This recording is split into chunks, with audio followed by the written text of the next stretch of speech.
All right, hello, lovely Tanker, aka your mama on a mission, and I'm gonna do a short, yummy training or talk on. It is a scripture-based training, and it's called Elisha and the widow's oil, which is in Second Kings chapter 4, and we're gonna focus on verses 1 through 7.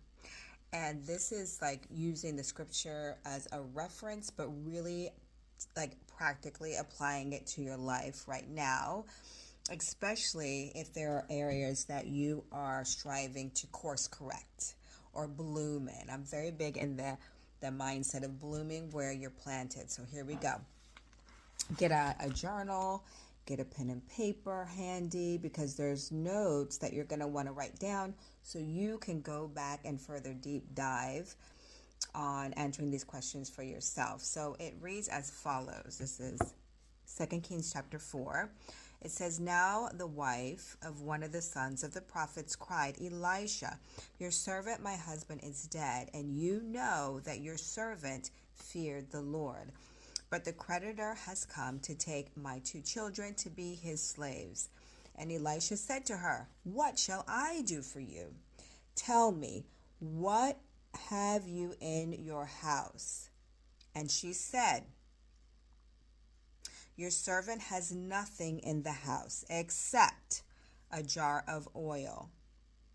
Then he said, 'Go outside, borrow vessels from all your neighbors, empty vessels and not too few.'" So that means get a lot, right?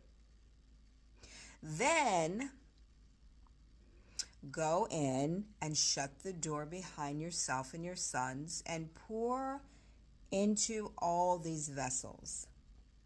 And when one is full, set it aside." So she went from him to shut the door behind him. So she went from him and shut the door behind herself and her sons. And as she poured, they brought the vessels to her. When the vessels were full, she said to her sons, "Bring me another vessel."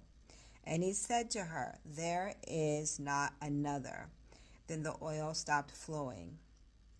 She came and told the man of God, and he said, "Go sell the oil and pay your debts, and you and your son can live off of the rest." Fantastic.